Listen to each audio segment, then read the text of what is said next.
다음은 극영화를 위한 시나리오 및 콘티 구성에 대해서 알아보도록 하겠습니다. 자, 여러분, 시나리오를 써야 돼요.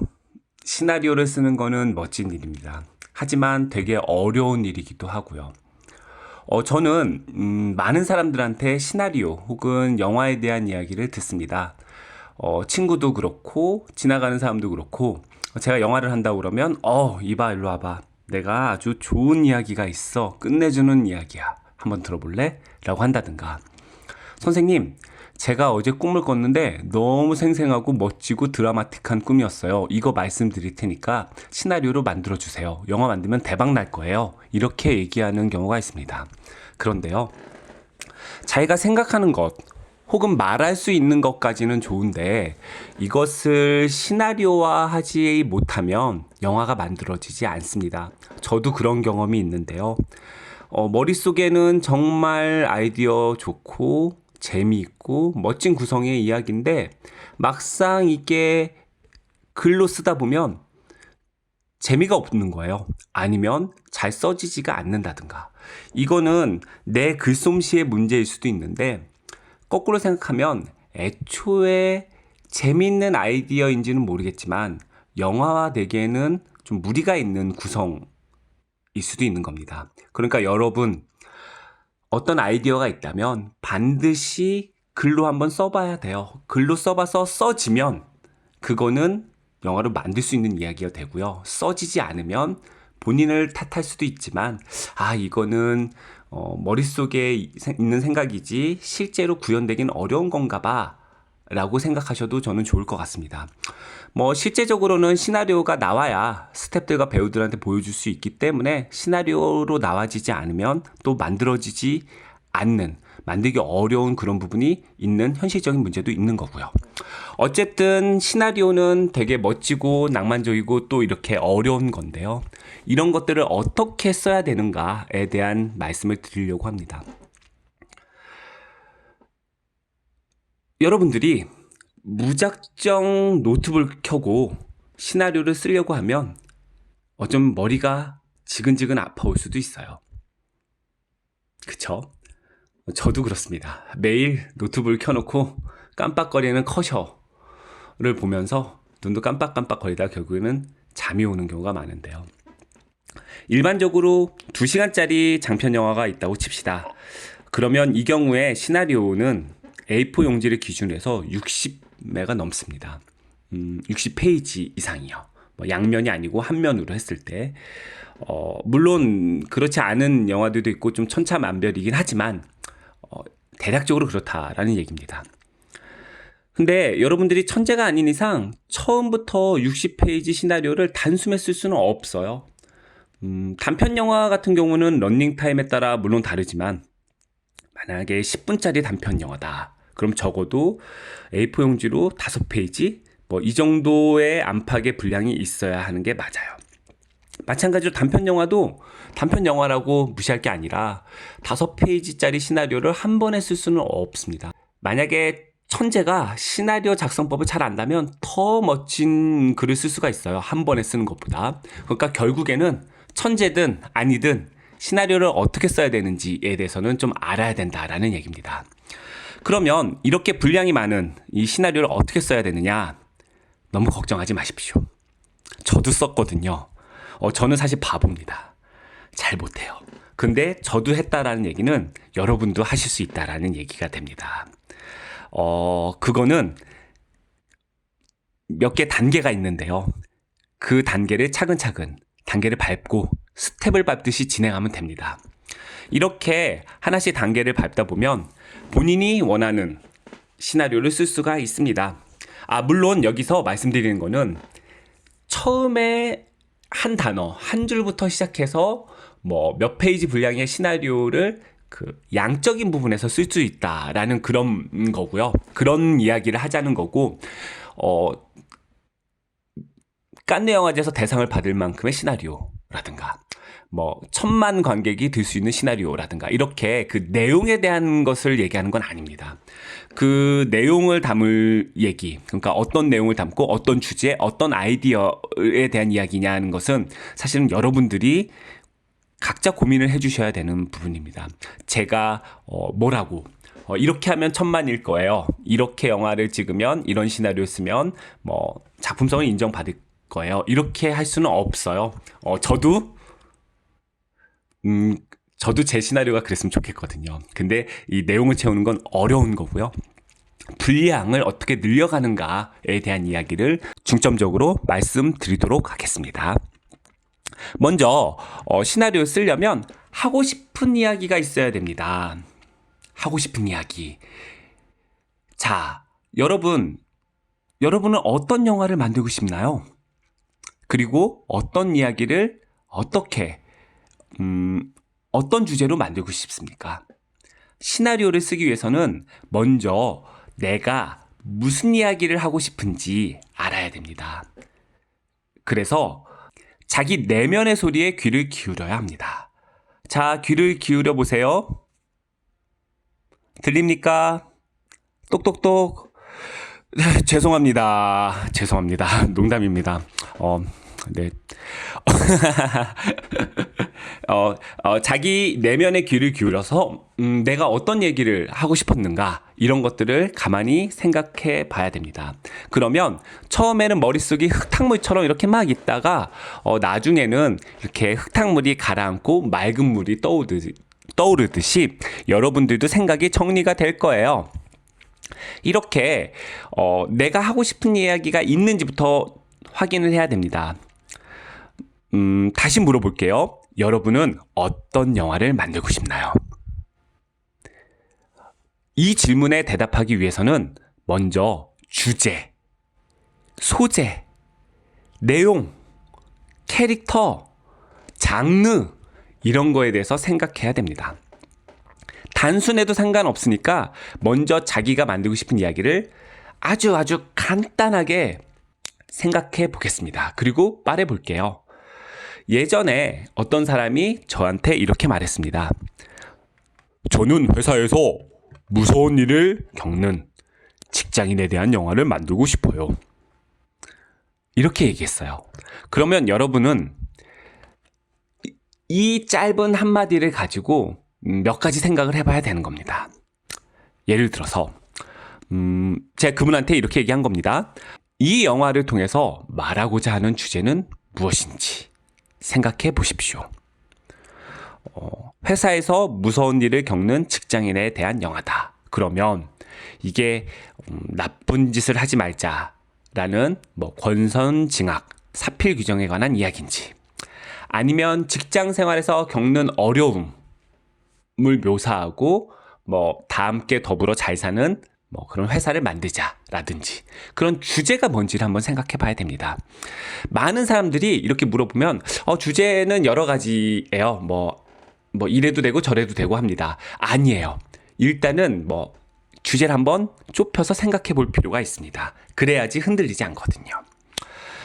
두 번째는 그 영화에서 주로 사용하게 될 소재는 무엇인지, 설정 같은 건 무엇인지 생각해 봐야 됩니다. 그러니까 예를 들면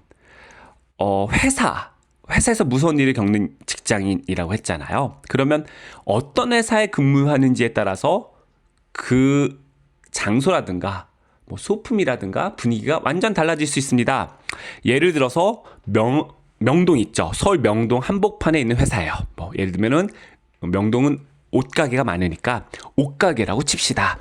그러면 의상에 관련된 혹은 의상실 혹은 쇼윈도우, 마네킹 이런 것들이 소품으로 사용된다든가 아니면 그거에 관련된 무서움 그런 일들이 있을 수 있겠죠. 그쵸? 아니면 회사는 회사인데 남극에서 자원 개발하는 회사예요. 그러면 또 달라지겠죠. 거기에는 추위라든가 남극의 북극곰은 없겠죠. 남극의 어떤 생명체라든가 혹은 얼음이라든가 이런 일들이 중요한 소재가 될 것입니다. 그리고요. 예를 들어서 남극이면은 예를 들면은 따뜻한 옷 없이 밖에 나갔다가 추위와 싸워야 되는 일이 아주 무서운 일이 될 수도 있어요. 사람들은 다 자고 있는데 예를 들어서 나 혼자 잠깐 별 보러 나갔다가 문이 잠겼어요. 근데 열쇠를 놓고 왔어요. 그럼 그게 바로 공포가 될 수도 있지 않겠습니까? 그러니까 제가 너무 신났네요. 예를 들어서 회사가 어떤 회사냐에 따라서도 되게 다양한 소재가 바뀔 수 있다라는 것들을 염두에 돼야 되기 때문에 여러분들은 혹은 그 사람은 회사에서 무서운 일을 겪는 직장인이다 라고 했을 때 어떤 회사냐부터 시작을 해야 되는 거죠. 혹은 그 사람이 어떤 일을 맡았느냐 뭐 등등 많습니다. 세 번째는 등장인물은 어떤 캐릭터인지 생각해 보셔야 한다는 점입니다. 등장인물, 주인공뿐만 아니라 많은 등장인물이 있겠죠. 예를 들면은 악독한 직장 상사가 등장하는지, 혹은 눈물 많은 사장님이 있는지. 막 사장님이 맨날 울어요. 막 미안해, 월급을 많이 못 줘서 미안해, 막 운다든가. 혹은 후배 사원이 있는데 막 되게 무뚝뚝해요. 뭐 그런 식으로 되게 다양한 등장인물이 있을 수 있습니다. 여기에는 이제 개연성이 필요합니다. 개연성은 뭐냐면 현실에서 있음직한 일이에요. 실제로 있는지 없는지 몰라도 충분히 있음직한 그런 일들을 개연성이라고 하는데요. 이런 개연성이 있는 등장인물들이 등장해야 되는 건 맞습니다. 그런데 너무 평범해서 다 비슷비슷한 캐릭터가 등장을 하면 되게 재미없습니다. 되게 재미없고 이야기도 진행될 수가 없어요. 그래서 드라마나 영화를 보시면 꼭 되게 다양한 등장인물들이 있어요. 이게 꼭 회사가 아니라 하더라도 예를 들면은 뭐 코믹함을 담당하는 사람, 뭐 약간 순진한 사람, 아주 야비한 사람, 되게 이기적인 사람, 뭐 힘이 센 사람, 뭐 컴퓨터에 되게 능숙한 사람, 뭐 이런 식으로 되게 다양한 캐릭터들이 있는데 그런 것들도 잘 생각을 해보셔야 이야기의 흐름이 달라질 수 있습니다. 네 번째는 가장 중요한 이야기인데요. 그런데 여러분들이 이제 처음 영화 하시는 분들이 또 간과하는 것입니다. 그게 뭐냐면 이야기가 어디서부터 시작해서 어떻게 끝나는지 그 범위를 정하는 겁니다. 시나리오를 쓰기 위해서는요. 예를 들면 이거는 무슨 말인지 이해가 안 가실 수도 있어요. 근데 나중에 글을 써보시면 알 수 있을 텐데요. 만약에 회사에서 무서운 일을 겪는 직장인에 대한 이야기다라고 한다면, 아주 예를 들어서 어떤 취업준비생이 되게 노력 끝에 회사에 취직하는 이야기가 있다고 칩시다. 그러면 클라이막스가 회사에 취직하는 걸로 끝이 난다면, 와, 나 취직했어, 엄마 나 취직 먹었어, 뭐 이러면서 막 꽃가루가 날리면서 영화가 끝이 날 겁니다. 왜냐하면 이 이야기는 취업준비생이 취업을 준비해서 회사에 취직하면서 끝나는 이야기이기 때문에 그래요. 내가 생각하기에, 여러분들이 생각하기에. 근데 이 이야기가 회사에 취직한 다음에 얼마 안 돼서 되게 큰 사건을 겪는 이야기다라고 한다면 회사에 취직하기 위해서 노력하는 이야기는 짧게 그려질 거고요. 취직한 다음에 어떤 사건을 겪는 게 매우 큰 아주 중요한 사건으로 아주 많이 다뤄지게 될 겁니다. 아니면 이 사람이 정년퇴직하는 게 이야기의 끝이에요. 그러면 처음에 취직해서 여러 가지 일들을 겪어서 오래오래 살다가 정년퇴직하는 게 클라이막스일 수도 있습니다. 그러니까 여러분들이 처음에 시나리오를 써야겠다, 어떤 이야기를 담는다라고 했을 때 클라이막스가 뭔지를 생각해야 되고 앞과 끝이 어떻게 잘라지는지를 생각해야 됩니다. 그래야지 여러분들이 힘을 줘서 시나리오를 쓸 수가 있습니다. 포인트를 잘 알아야 된다라는 말씀입니다. 그리고 마지막으로 장르에 대해서 얘기를 하려고 해요. 이게 무슨 말이냐면 여러분들이 만들려는 영화가 어떤 장르의 이야기냐에 따라서 사실은 이야기의 결말이나 흐름이 어느 정도는 정해져 있습니다. 아까 말했던 어떤 회사원이 회사에서 무서운 일을 겪는다, 이런 이야기일 때 대부분 이런 이야기면 공포거나 스릴러겠죠. 무서운 일을 겪으니까요. 그런데 말은 이렇게 했지만 만약에 멜로다라고 한다면 그러니까 사랑과 관련된 어떤 무서운 일을 겪을 수도 있고요. 무서운 일을 겪다가 사랑에 빠질 수도 있습니다. 코미디라고 여러분들이 장르를 정해버리면 무서운 일을 겪긴 겪는데 웃긴 이야기가 되겠죠. 혹은 뮤지컬이다라고 한다면 무서운 일을 겪는 와중에 춤과 노래를 해야 됩니다. 이런 식으로 장르를 정하는 게 매우 중요합니다. 중요하기 때문에 여러분들이 어떤 장르로 해야 되겠다라는 것들을 생각해 보셔야 됩니다. 이렇게 처음에 간단하게 내가 하고 싶은 이야기가 떠올랐다면 각 단계일 건 없고요. 다양한 각도에서 주제는 무엇인지, 어떤 캐릭터가 나오는지, 뭐 그런 것들을 좀 생각해 보셔야 된다라고 말씀을 드릴게요.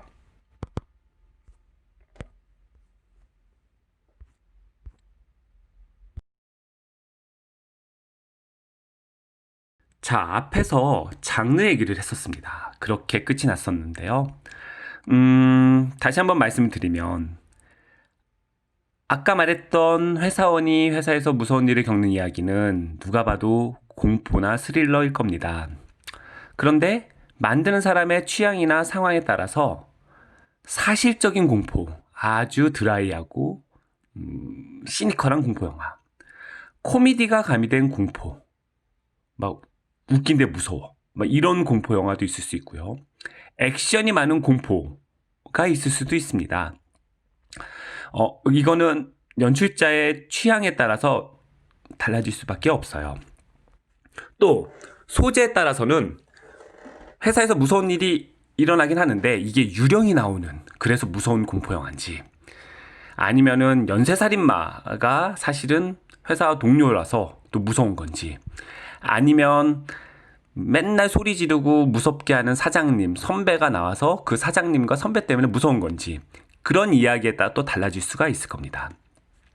이렇게 자기가 생각한 이야기에 장르가 결정되면 더 다양하게 이야기를 발전시킬 수 있어요. 아까 잠깐 말씀드렸지만 장르마다 그 장르가 가지고 있는 공식이나 관습이 있습니다. 어느 정도는 그런 공식을 따라가야 하기 때문에 따라가야 돼요. 왜냐하면 공포영화인데 나는 흔한 공포영화를 만들고 싶지 않아, 무서운 이야기가 없을 거야, 이러면 사람들이 욕을 합니다. 나는 로맨스인데 나는 남녀간의 사랑 같은 걸로 나와서 뭐 이별하고 헤어지고 만나는 게 싫어, 그래서 로맨스지만 그냥 처음부터 쭉 사랑해서 쭉 사랑하고 끝날래, 혹은 사랑을 아예 없앨래, 이러면은 장난하나? 이런 말을 해요. 그래서 사실 장르가 결정되면 그 장르에 따른 그런 일종의 공식이나 관습 같은 게 있습니다. 그리고 그런 것들을 따라갈 수밖에 없어요. 어느 정도는요. 그러다 보면 결말도 예상이 됩니다. 그래서 여러분들이 어떤 이야기를 한다고 했을 때 장르를 일단 결정을 하면 대충의 이야기, 내가 하고 싶은 이야기의 결말, 주제, 이런 것들도 결정이 날 수도 있습니다. 그거는 곧 내 얘기를 확인할 수 있다라는 뜻도 돼요. 제일 좋은 겁니다. 그러면 다시 바꿀 수도 있고 계속 밀고 나갈 수 있거든요. 무엇보다 장르별로 각각의 뚜렷한 쾌감이 있습니다. 그래서 그런 장르의 시나리오를 쓴다는 것, 쓰는 과정만으로도 여러분들은 장르의 즐거움을 느낄 수도 있습니다. 아마 여러분들은 그동안 다양한 장르의 영화를 보셨을 겁니다. 그래서 각 장르의 특징도 잘 알고 있을 겁니다. 로맨스는 사랑의 이야기, 공포는 무서운 이야기, 액션이나 SF, 판타지, 코미디, 뮤지컬도 있습니다. 다만 단순히 사랑 이야기라고 하는 것은 안 돼요. 단순히 무서운 이야기를 할 거예요, 이러는 건 안 돼요. 단순히 웃긴 얘기를 할 겁니다, 이런 것도 안 됩니다. 왜냐하면 구체적으로 어떤 사람이 등장해서 어떤 사건을 통해서 어떤 사랑을 하는지 자세히 펼쳐야 됩니다. 코미디도 마찬가지입니다. 머릿속에서 웃긴 장면이 있을 수는 있는데요. 그걸 시나리오로 펼쳐내야 됩니다. 그래서 다른 사람에게 보여주고 너도 웃기지? 확인을 받아야 됩니다. 그렇지 않고 아이디어만 있고 머릿속에 둥둥둥 생각만 떠 있으면 시나리오가 될 수 없습니다. 이건 제가 아까 처음에도 말씀드렸죠. 이런 것들을 어떻게 보면은 공상이라고 할 수도 있어요. 공상하는 건 되게 좋은데 여러분들이 영화를 만들기 위해서 혹은 시나리오로 쓰기 위해서는 결국에는 그 머릿속 혹은 하늘 위에 있는 공상을 끄집어 내려서 현실화해야 됩니다. 그러는 순간 그 공상이 신기루처럼 날아갈 수도 있고요. 아니면 손에 별로 안 잡힐 수도 있고 잘 잡혀서 하나의 이야기, 시나리오가 될 수도 있습니다.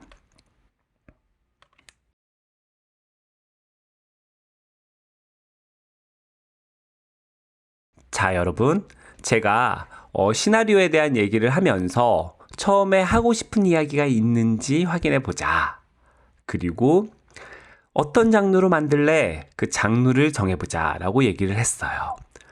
자, 이제부터는 본격적으로 시나리오를 쓰는 첫 단계인데요. 바로 로그라인을 만드는 겁니다. 로그라인으로 내 생각을 구체화하기가 되겠습니다. 여러분들이 하고 싶었던 이야기, 장르가 결정이 됐다면 이제 자기가 생각한, 상상한 이야기를 한 줄 혹은 두 줄로 간단하게 써주세요. 이걸 전문 용어로 로그라인이라고 합니다. 로그라인은 자기의 이야기를 아주 간단하게 표현한 문장입니다. 한 문장짜리인 거예요. 예를 들어서 기생충, 봉준호 감독님이 만들었던 기생충을 로그라인으로 만들면 이렇게 됩니다. 이건 그냥 제가 생각해 본 건데요. 반지하에 사는 한 가족이 부잣집에서 일하면서 벌어지는 사건, 이렇게 요약을 할 수 있을 겁니다. 마찬가지로 또 봉준호 감독님이 예전에 만들었던 괴물이라는 영화가 있어요. 그 영화도 많이 아시죠? 그 영화는 예를 들면 로그라인이 이렇습니다. 한강에 나타난 괴물에게 잡혀간 딸을 찾으려는 가족의 사투를 그린 영화. 자, 로그라인이 뭔지 대충 아시겠죠? 여러분들이 생각한 영화, 시나리오를 짧게 엑기스만 담아서 표현한 문장이라고 보시면 됩니다. 여러분께서는 시나리오를 구상할 때 제일 먼저 로그라인을 떠올려 보시면 됩니다. 그리고 그 로그라인을 직접 쓰셔야 돼요. 그렇게 시나리오는 시작합니다.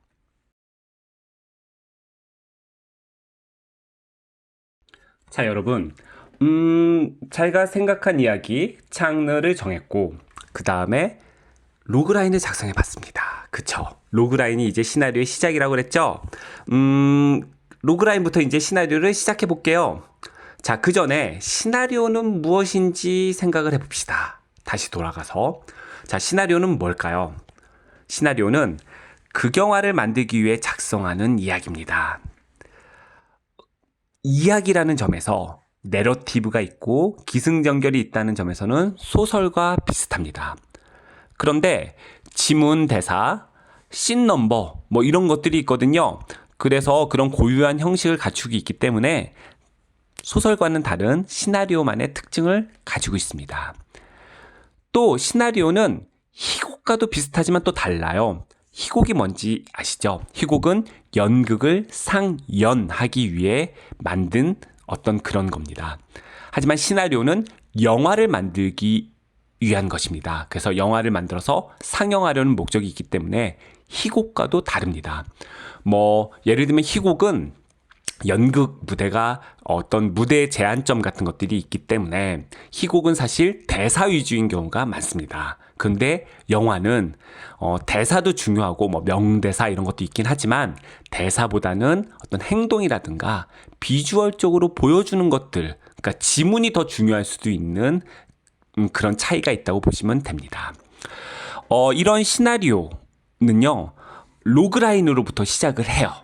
한 줄, 두 줄짜리로부터 시작을 해서 그 다음엔 시놉시스를 써야 됩니다. 시놉시스 그러니까 되게 유식해 보이지만 사실 줄거리라고 볼 수 있는데요. 시놉시스는 정량적, 그러니까 분량, 제가 아까 분량을 계속 얘기하고 있는데 분량으로만 말한다면 로그라인을 한 10배 정도로 늘리는 거라고 생각하면 편합니다. 그러니까 로그라인이 한두 줄짜리 문장이잖아요. 그러니까 시놉시스는 20줄? 요 정도 되면 될 거예요. 단편 영화에서는 요 정도도 충분하다고 저는 생각됩니다. 물론 정답은 없어요, 여러분. 로그라인 한두 줄을 20줄로 늘리려면 여러분들 어떻게든 상황을 묘사하고 사건을 만들고 여러 캐릭터가 등장할 수밖에 없습니다. 제가 여러분한테 한 줄짜리 로그라인을 다음 주까지 20줄로 늘려와 반드시 꼭 그러면 에이 하면서 막 하다 보면은 사건도 드러날 수밖에 없는 거죠. 억지로라도요. 이 부분이 되게 중요한 겁니다. 그러는 과정에서 여러분들이 자연스럽게 본인의 이야기가 구체화되는 거예요. 만약 상황이라든가 사건, 캐릭터가 구체적으로 나타나지 않고 계속 두리뭉실하고 아이디어가 없으면 20줄로 늘린다고 해도 똑같은 이야기만 계속 반복하게 되는 겁니다. 그러면 껍데기, 빈 껍데기 같은 글이 될 수밖에 없어요. 그러니까 20줄 혹은 30줄 뭐 상관없는데 길게 늘리려면 계속해서 머리를 써야 되고 생각해야 되고 구체화할 수밖에 없습니다. 그런 의미에서는 시나리오를 쓰는데 약간 반강제적으로도 로그라인에서 시놉시스로 늘리는 것이 되게 중요한 역할을 한다라고 볼 수 있을 것입니다. 그런데 시놉시스를 쓴다고 다 되는 게 아니에요. 시놉시스 또한 시나리오를 작성하기 위한 발판이기 때문에 시놉시스를 20줄을 쓰건 30줄을 쓰건 혹은 10줄을 쓰건 최종적으로 중요한 건 아닙니다. 이야기를 발전시키는 데 도움이 되라고 그러는 거고요. 그렇기 때문에 비교적 자세하게 시놉시스를 쓰면 나중에 시놉시스를 시나리오로 변환할 때 되게 편리합니다. 그거는 꼭 알아두셨으면 좋겠어요. 자, 다시 한번 말씀드리겠습니다. 본 강의에서는 시나리오 작성법이 분량을 늘려서 시나리오화 되는 것을 말씀드리는 거예요. 얼마나 창의적이고 또 재밌고 뭐 이런 문제는 다른 수업에서 또 이야기해 보도록 하겠습니다. 게다가 앞서 말씀드렸지만 그런 재능은 개인적인 것, 뭐 개인적인 능력이나 개인적인 경험, 개인적인 뭐 이런 어떤 특이한 경험 같은 게 있을 수도 있잖아요. 그런 것들에 기대는 경우가 많습니다. 시나리오에 대해 수업하면서 가장 안타까운 점이 있다면 시나리오를 쓰는 법을 잘 아는 것과 실제로 시나리오를 잘 쓰는 것은 다르다는 점입니다. 그렇게 따지면 시나리오 강의하는 사람들은 모두 시나리오를 되게 잘 써야 됩니다. 슬프죠? 저도 시나리오를 잘 쓰려고 되게 노력을 하는데요. 그래도 시나리오를 잘 쓰려면 이렇게 어떻게 써야 되는지는 일단은 기본적으로 알아야 되는 것도 사실입니다. 자, 시놉시스를 이제 썼어요. 혹은 시놉시스를 써야 돼요. 그러면 그 사이에 알아야 되는 것 중에 되게 중요한 개념이 기승전결이 있습니다. 기승전결은 많이 들어보셨죠? 기승전결은 시나리오의 골격과 같습니다. 쉽게 말해서 사건이 일어나고 사건이 해결되는 것을 말합니다. 그래서 보통 영화에서는 주인공에게 무슨 사건이 생겨요. 반드시 생겨요. 초반부에 무슨 일이 생깁니다. 그리고 그 주인공은 사건을 해결하기 위해서 노력해요. 이 노력하는 게 우리가 영화를 보는 재미거든요. 그래서 결국에 사건을 해결하는데요. 중요한 거는 해결하는 게 중요한 게 아니라 해결하든가 실패하든가 결론이 나야 된다는 얘기입니다. 어떤 사건이 일어나서 해결한다고 막 뛰다가 마지막엔 그게 어떻게 됐는지 보이지 않으면 안 돼요. 사건이 일어나고 사건을 해결하는 것, 이게 기승전결입니다. 만약에 사건이 잘 해결되면 해피엔딩이 되는 거고요. 사건 해결에 실패한 결과가 나타나면 새드엔딩이 됩니다. 그거는 여러분들이 앞서 말했던 어떤 얘기를 하고 싶었냐, 주제가 무엇이냐에 따라서 달라지는 거고요. 이건 기승전결인데 기승전결은 반드시 결과가 나와야 된다. 그걸 꼭 말씀드리고 싶습니다. 우리나라 관객들 이런 거 되게 중요하게 생각해요. 꼭 아셔야 됩니다. 자, 로그라인을 작성했어요. 그리고 시놉시스까지 완성이 됐으면 그리고 이제 시놉시스를 쓰면서 어느 정도의 기승전결 같은 게 드러났다면 이제 시놉시스에 살을 붙이면서 시나리오의 형식에 맞춰서 시나리오를 작성해야 돼요. 시나리오는 씬 넘버, 지문, 대사로 이루어져 있습니다. 이것은 전 세계 공통의 약속이에요. 그래서 시나리오를 형식대로 딱 보여주면 우리나라에 있는 모든 영화 하는 사람들이 이렇구나 라고 알 수 있어요. 그러니까 여러분들도 이번 기회에 시나리오 형식을 한번 익혀두면 공통의 언어를 갖게 된다고 볼 수 있고요. 어디 가서 이렇게 막 조마조마하지 않아요. 예를 들어서 시나리오 형식대로 쓰지 않잖아요. 그러면은 다른 스텝들을 구했을 때 스텝들이나 배우들이 이거 좀 이상한데요? 라고 얘기할 수 있거든요. 그러니까 잘 익혀보시기 바랍니다.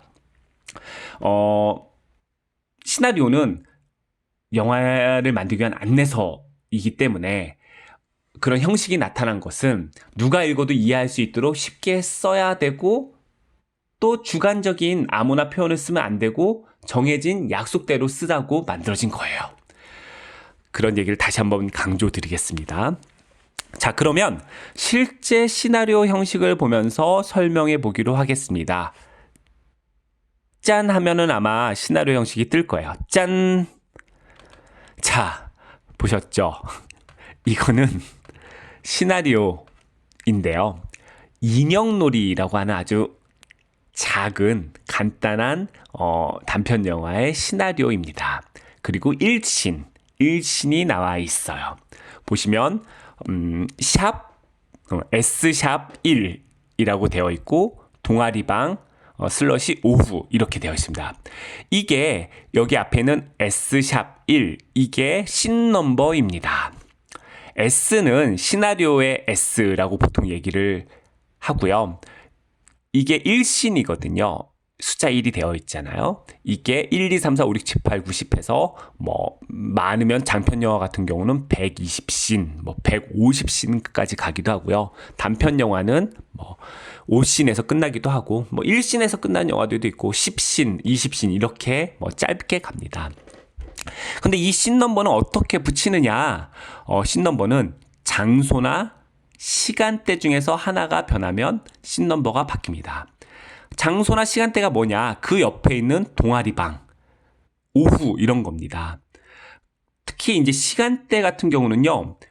보통은 오전, 낮, 오후, 저녁, 밤, 한밤중, 새벽 이런 식으로 한 3-4시간 정도를 뭉쳐서 이렇게 좀 큼지막하게 시간대를 작성을 해요.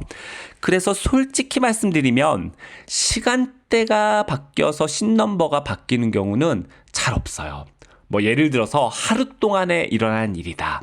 10분 단위로 이야기가 진행된다. 이런 경우에는 그 시간대에 따라서 씬 넘버가 계속 바뀌어야 되는데 이런 영화는 좀 흔치 않고요. 예를 들면은 외국 영화 중에 베리드 같은 영화가 있는데 베리드는 납치를 당해서 눈을 떠보니까 땅 밑에 관 속에 묻힌 사람의 이야기거든요. 이런 경우에는 장소는 변하지 않고 시간대만 변하거든요. 그런 경우에는 시간대에 따라서 씬 넘버가 변하긴 할 거예요.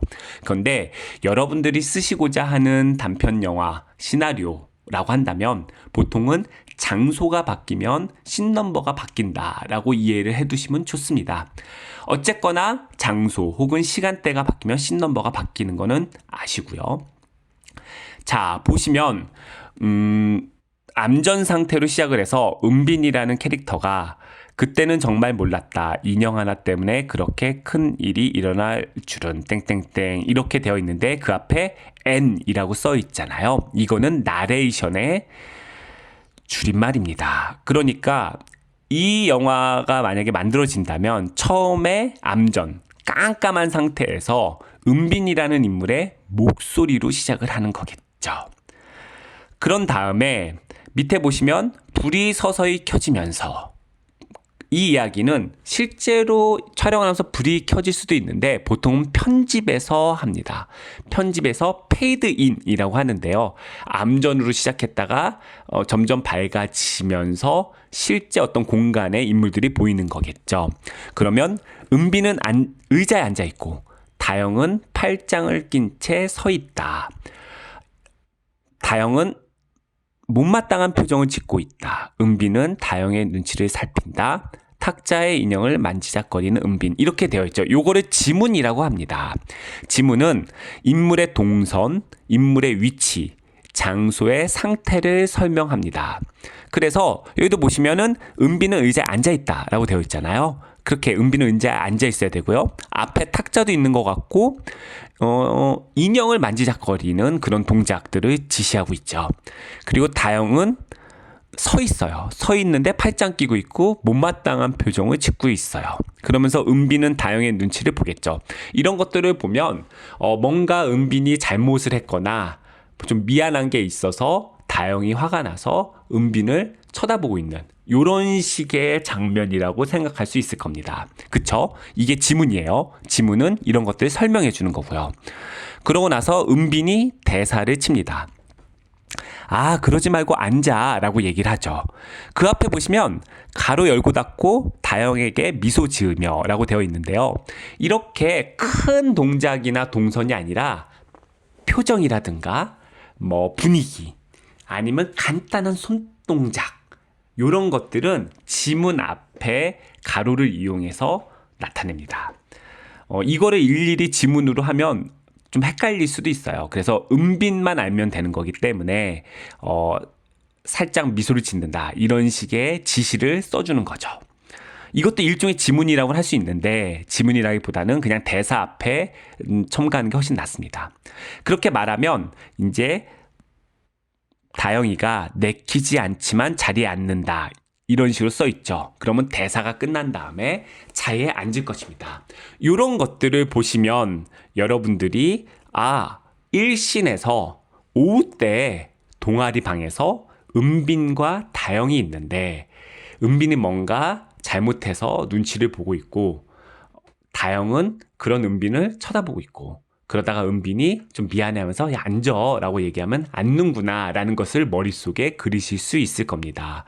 이렇게 씬 넘버, 장소와 시간, 지문과 대사로 나와져 있는 게 시나리오의 형식입니다. 이 형식을 잘 알고 있으셔야 돼요. 자, 시나리오 형식대로 쓰셨다면 쓰셨다고 가정을 하고요. 자, 어쨌든 우리가 시나리오의 형식에 대해서 배웠죠. 이번에 콘티에 대해서 좀 알아보려고 합니다. 콘티 하면 머리가 벌써 아파오실 분들이 있을 텐데 어렵지 않습니다. 왜냐하면 저도 해봤거든요. 아까도 말씀드렸지만 저는 완전 바보입니다. 잘 못해요. 그런데 제가 콘티를 구성했다는 건 여러분은 훨씬 더 잘할 수 있다라는 것을 미리 말씀드립니다. 이거는 진짜 거짓말이 아니라 정말입니다. 자, 그러면 콘티는 무엇일까? 먼저 알아볼까요? 콘티는 컨티뉴이티 줄임말입니다. 사전에서는 국어 사전을 보면 영화나 TV 드라마의 촬영을 위하여 시나리오를 바탕으로 필요한 모든 사항을 기록한 것이라고 정의합니다. 보통 장면과 소리를 중심으로 인물의 동작, 장소, 상황 등을 그린 뒤에 이에 따른 대사, 동작, 움직임 등을 지시한 지문을 서술한 것을 말합니다. 말이 너무 어렵지 않습니까? 그러니까 인물의 동작 같은 것들, 어떤 상황 같은 것들 그림으로 그리고 옆에 대사나 지문 같은 것들을 곁들이는 그런 거라고 생각하시면 됩니다. 콘티 양식을 보시면 뭔지 알겠다. 이 사람 너무 어렵게 설명했는데 아마 이러실 수도 있어요. 콘티는 일반적으로 시나리오가 완성된 뒤에 시나리오의 지문과 대사를 바탕으로 만들어져요. 그리고 콘티는 촬영을 위한 화면 구성이기 때문에 연출자는 촬영 감독과 콘티를 상의해야 돼요. 혼자서 그릴 수도 있고 뭐 할 수도 있는데 그렇다 하더라도 촬영 감독한테 나중에 보여주면서 나 이렇게 촬영할 건데 어때? 라고 얘기해야 됩니다.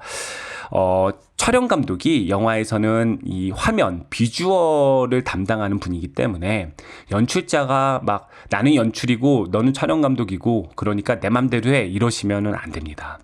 그러면 좋은 영화가 나올 수 없어요. 촬영 감독이 더 잘할 수 있는 부분이기도 하고 원래가 같이 협의해야 되는 그런 부분이기도 합니다.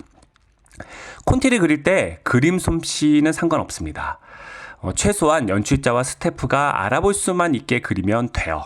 물론 잘 그리면 좋긴 하죠. 그래서 미술하는 분한테 저도 부탁드려서 요거 요렇게 그려줄래? 라고 하긴 하는데 본인이 그려도 됩니다.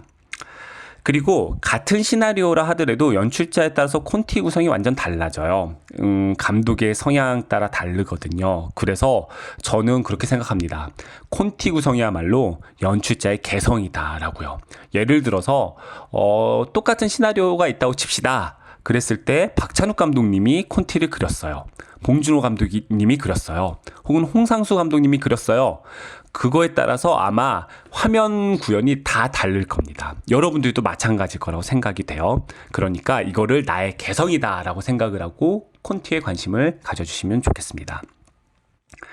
자, 콘티의 장점은 뭘까요? 콘티는 콘티가 있으면요, 촬영 현장에서 혼란을 겪지 않고 촬영 계획에 따라 질서 있게 촬영을 할 수 있습니다. 무슨 말이냐면 촬영이 시작되면 정말 정신없거든요. 배우 스태프들이. 게다가 이제 보통 장비 같은 것들을 빌려서 하기 때문에 촬영 기간이 늘어간다는 얘기는 제작비가 늘어간다는 얘기가 돼요. 또 뭐 어디 장소를 빌렸는데 여긴 2시간만 촬영할 수 있어요. 그럼 2시간 안에 촬영 끝나야 되는데 콘티 같은 게 없으면 계속 고민하거든요. 아, 어떻게 찍지? 이 어떻게 찍지를 미리 고민하는 것이 콘티인 겁니다. 그래서 콘티가 있으면 촬영 시간이 단축되고 모두가 이렇게 똑같은 목표를 가지고 촬영에 임할 수가 있게 됩니다. 이런 콘티를 그리기 위해서 인물의 연기, 표정, 동작, 장소의 상황, 이런 것들을 면밀히 검토해야 됩니다. 그래서 콘티를 그렸다는 것은 촬영 전에 이러한 고민을 충분히 했다는 뜻이기도 합니다. 이것이 귀찮아도 콘티를 꼭 만들어야 되는 이유이기도 합니다. 그러면 콘티는 어떻게 그릴까요? 여러분, 너무 어렵게 생각하지 마세요. 우선 머릿속으로 장면을 생각하는 것부터 시작합니다. 시나리오를 읽으면서 먼저 장면을 떠올려 보세요. 급하게 하지 않으셔도 됩니다. 찬찬히 머릿속으로 시나리오 속 인물의 동작, 움직임, 대사를 생각해 보는 것이 중요합니다. 이게 첫 번째입니다. 장면에 대해서 자유롭게 생각했다면 이를 바탕으로 먼저 줄콘티를 만들어 보세요. 줄콘티 혹은 말콘티라고 하는데요. 머릿속에 떠오른 장면에 대한 생각을 글로 적는 겁니다. 그림부터 그리는 게 아니고요. 물론 그림부터 그리면 좋지만 우리는 그림을 못 그리잖아요. 그림을 못 그리면 일단 글로 설명처럼 써보는 겁니다. 그림 그리는 것이 부담스러울 경우에 문장으로 작성하면 도움이 되는데, 그림을 잘 그리는 사람도 일단은 줄콘티부터 해보는 게 이렇게 시간, 노력을 아낄 수가 있습니다. 자, 다음은 시나리오를 줄콘티로 만든 표를 제가 하나 보여드릴게요. 짠 하면 아마 보여줄 겁니다. 짠! 자, 보셨죠? 왼쪽은 시나리오고요. 오른쪽은 줄콘티입니다. 그랬을 때 우리 아까 시나리오 형식 배웠죠? 씬 2, 두 번째 씬이죠. 장소는 골목이고 시간대는 낮이고 회상이라고 되어 있네요. 그러니까 회상하는 장면인가 봐요. 아까 우리가 봤던 시나리오에 이어지는 부분입니다. 골목을 걷는 은빈, 갑자기 걸음을 멈춘다. 은빈 바로 앞에 인형이 서 있다. 아까 탁자에서 만지던 그 인형인가 봐요. 인형을 발견한 은빈은 쪼그려 앉아 인형을 바라본다. 자, 이렇게 간단하게 시나리오가 작성되어 있어요. 여러분 보시면 여기에 대사는 없죠. 그쵸? 대사는 없고 지문만 있죠. 상황 설명, 인물의 동작 지시, 이런 것들이 있는 지문만 있어요. 원래 시나리오를 쓸 때 대사가 없을 수도 있거든요. 그래서 대사는 없을 수도 있는데 지문은 반드시 등장해야 됩니다. 지문 없이 대사만 있다든가 아예 아무것도 없다거나 이럴 수는 없어요. 지문은 있어야 된다. 적어도. 자, 어쨌든 이 씬의 줄콘티가 왼쪽입니다. 왼쪽, 아니 오른쪽이요. 죄송합니다. 제가 왼쪽 오른쪽을 구분을 잘 못해요. 그래서 왼쪽에 시나리오가 있고 오른쪽에 줄콘티가 있습니다. 보시면 왼쪽에 시나리오가 4줄 정도 있는데 오른쪽에 줄콘티는 9개나 되죠. 그쵸? 골목을 걷는 은빈, 걸어가는 은빈의 뒷모습, 지나가는 은빈의 옆모습, 걸어오는 은빈의 앞모습. 되게 다양하게 찍는 거죠, 지금. 걸어오는 은빈 앞에 인형이 놓여있다. 걸어와서 인형 앞에 서 있는 은빈, 은빈 앞에 놓여있는 인형, 쪼그려 앉아 인형을 바라보는 은빈, 은빈의 눈앞에 있는 인형. 이런 식으로 이 씬에 써있는 시나리오를 9개 컷으로 만들었어요. 그러면서 옆에 보시면 각각의 숏의 크기라든가 앵글, 카메라 무빙 같은 것들도 써놨죠. 그래서 골목을 걷는 은빈이다. 맨 처음에 보면 LS라고 되어 있는데 이건 롱샷. 롱샷에 부감에 패닝을 쓰자. 이런 것들인 거고요. 6번에 걸어와 인형 앞에 서는 은빈 이런 경우에는 FS 아이레벨 패닝 이렇게 돼 있죠. 그러니까 풀샷에 아이레벨로 패닝해줘 뭐 이런 식의 것들인 거죠. 이렇게 내가 연출자가 생각한 그런 그림 혹은 동작 이런 것들을 일단 그림 그리기 전에 줄콘티로 한다라는 것입니다. 이렇게 줄 콘티를 작성한 뒤에는 콘티 양식에 따라 콘티를 만들면 됩니다. 이때는 먼저 작성한 줄 콘티를 기준으로 해서 콘티를 그려보면 돼요. 콘티를 그릴 때는 앞장면과 뒷장면의 연결을 생각해야 됩니다. 그리고 되도록 숏 사이즈와 앵글을 많이 다르게 그리는 것이 좋습니다. 콘티 양식은 대부분 비슷하니까요. 인터넷에 검색해서 자기에게 알맞는 콘티 양식을 찾아보시면 됩니다. 자, 지금 화면에 콘티가 나오죠. 이 콘티는 콘티 양식도 일단 보셔야 되고요. 보시면은 왼쪽에 영상, 오른쪽에 음향이라고 되어 있죠. 그래서 왼쪽에 그림을 그리고 오른쪽에 시나리오에 있는 지문과 대사 같은 것들을 넣으면 돼요. 근데 이거는 다시 거슬러 올라가 보면 처음에 이 씬의 시나리오, 그리고 그거를 줄 콘티, 그리고 그 줄 콘티를 다시 그림으로 그린 거예요. 그러니까 보면은 그림이 9개잖아요. 아까 줄 콘티도 9개였어요. 그래서 1, 2, 3, 4, 5, 6, 7, 8, 9 이렇게 되어 있는 줄 콘티에 따라서 그림을 그린 겁니다. 이게 진짜 콘티가 되겠죠. 여러분, 시나리오가 있으면 시나리오를 그냥 그림 콘티도 그리셔도 돼요. 뭐 상관없어요. 상관없는데 그림을 그리려면 시간이 또 많이 걸리고 아는 사람한테 부탁해야 되고 그림 콘티를 그리다가 많이 헤맬 수 있기 때문에 중간에 줄 콘티나 말 콘티를 써서 중간 단계를 거치는 게 되게 중요하다고 생각이 됩니다. 여러분, 이 그림 콘티를 보면서 이렇게 생각하실 수도 있어요. 나는 그림을 못 그리는데 졸라맨으로 그리면 안 되나? 아예 그리지 말까? 돼요. 졸라맨으로 그리셔도 됩니다. 저도 맨날 그렇게 그려요. 그런데 졸라맨으로 그린다고 해도 그림 옆에 설명을 충분히 기록해 놓으면 됩니다. 그러면 사람들이 그림도 보고 줄콘티 같은 것들을 보면서 얘는 이런 식으로 촬영을 해야 되는구나 라고 생각을 할 거예요. 아무리 못 그렸어도 콘티를 안 그리는 것보다는 100배쯤 도움이 됩니다. 그러니까 꼭 콘티를 그리시는 게 좋을 겁니다. 그러면 우리가 줄 콘티와 그림 콘티로 봤던 장면, 지금 방금 봤죠? 이게 실제로는 어떻게 촬영되었는지 한번 확인해 보도록 하겠습니다. Let's go!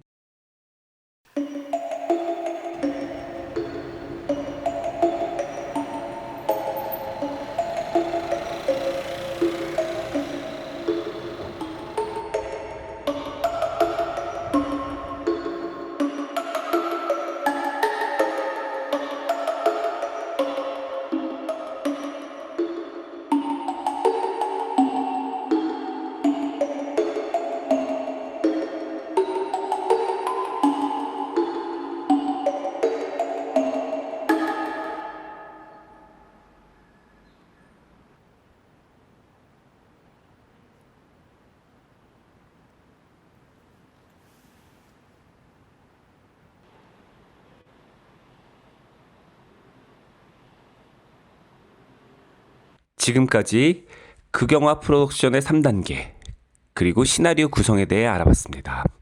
오늘 강의 어떠셨나요? 적어도 오늘 강의를 통해 여러분들이 영화를 준비하시는 데 있어서 작은 도움이 되었으면 좋겠습니다. 그리고 앞으로 여러분의 영화 인생이 활짝 피시길 기원하겠습니다. 강의 듣느라 너무 고생하셨고요. 다음에 다른 콘텐츠로 다시 인사드리겠습니다. 감사합니다.